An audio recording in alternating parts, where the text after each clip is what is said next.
आज आप लोगों को चैप्टर 7 का हम्पी विजयनगर का स्थापत्य का बारे में बताने वाले हैं। विजयनगर के बारे में आप लोगों को बताने वाले हैं।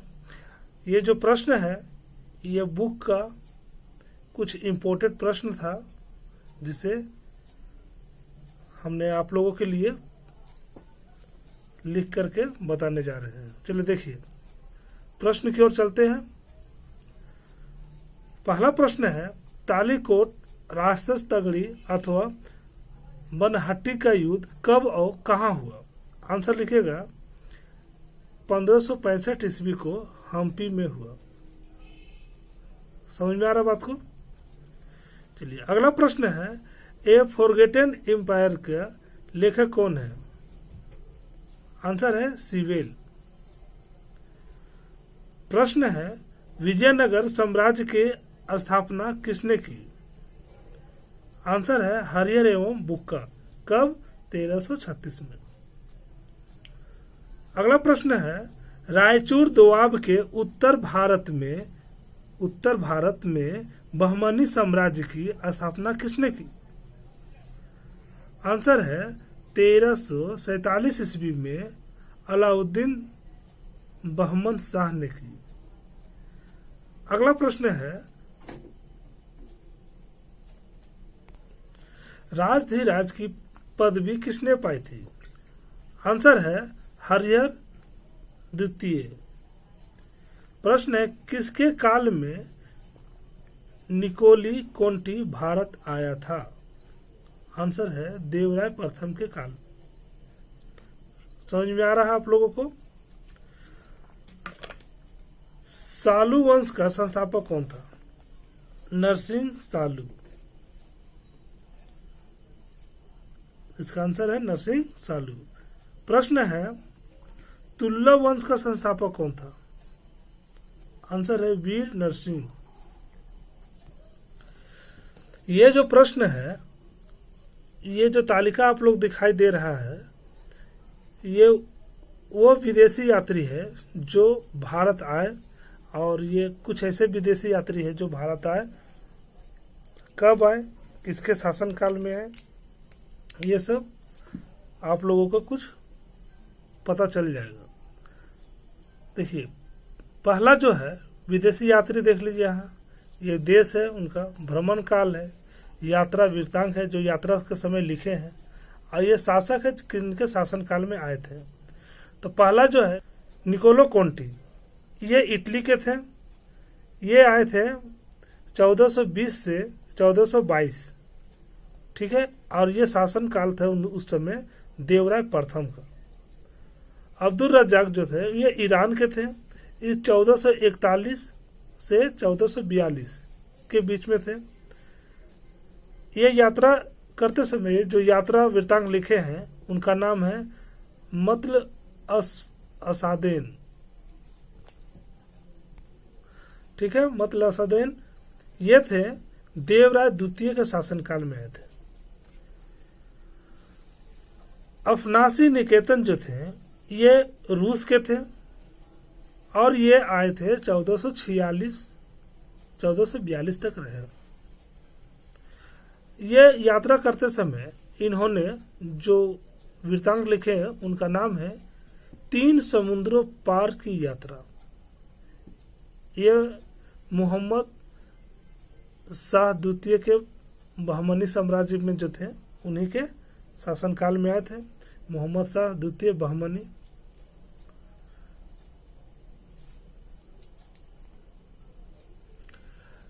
एडुआर्डो बारबोसा ये पुर्तगाल के थे। ये 1516 से 1518 तक रहे। इन्होंने जो यात्रा की है उस समय जो बुक लिखे थे, द बुक ऑफ डुआर्डो बारबोसा लिखे हैं। ये कृष्णदेव राय के समय में भारत आए थे। डोमिंगोस पेइस ये पुर्तगाल के थे। ये 1520 से 1522 के बीच में थे रहे। डोमिंगोस पेइस की कथा इनका वृत्तांत का नाम था, और ये कृष्णदेव राय के समय भारत आए थे। फर्नाओ नूनीज ये पुर्तगाल के भी थे, ये भी पुर्तगाल के थे, 1535 से 1537 के बीच तक ये रहे। क्रोनिकल ऑफ करनाव इनका यात्रा वृत्तांत है, और ये जब आए थे उस समय शासक थे अच्युत देव राय। ठीक है, अब जो प्रश्न है ये बुक का है। बुक का जो प्रश्न है जो आप लोगों के एग्जाम में बहुत ही काम आने वाले हैं, यह है very short answer type question. चलिए प्रश्न की ओर चलते हैं। विजयनगर साम्राज्य का संस्थापक कौन था? इसकी स्थापना कब हुई? आंसर है हरिहर एवं बुक्का विजयनगर का संस्थापक थे। इसकी स्थापना 1336 ईस्वी में हुई। चलिए अगला प्रश्न है बहमानी साम्राज्य का संस्थापक कौन था? आंसर है अलाउद्दीन हसन बहमन शाह। अगला जो प्रश्न है निकोली कोंटी किसके काल में भारत आया?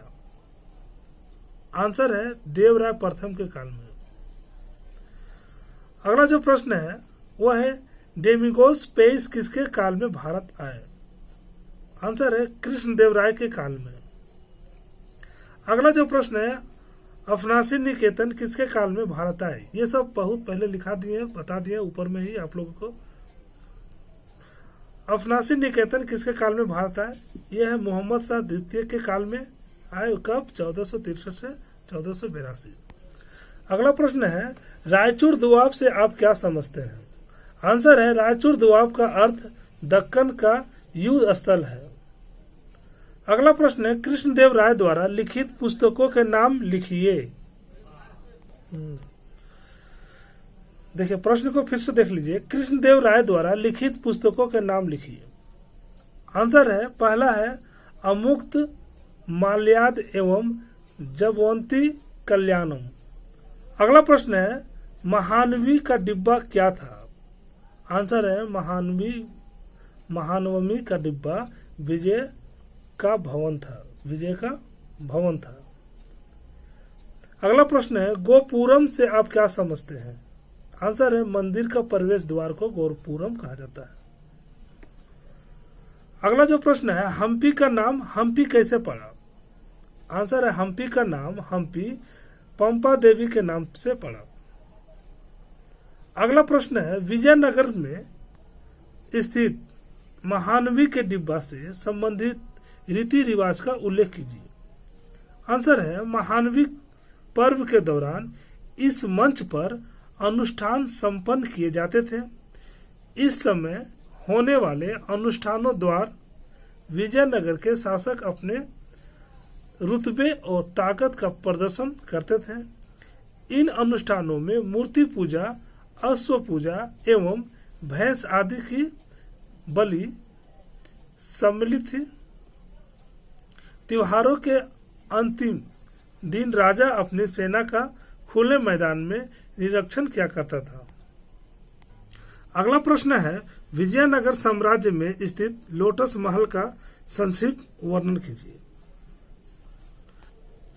आंसर है विजयनगर की एक अन्य सुंदर इमारत कमल महल है।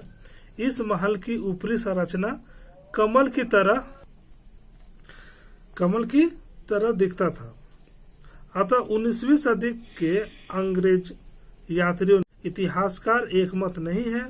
संभवतः यह एक परिसदन मदन था जहां राजा अपने परामर्शदाताओं से मिलता था। अगला प्रश्न है विजयनगर के मंदिरों की कोई दो विशेषताएं बताएं। आंसर है विजयनगर के मंदिरों की दो विशेषताएं निम्नलिखित है। पहला है हम्पी के मंदिरों में वर्गाकार या पर मंडप बने हुए हैं।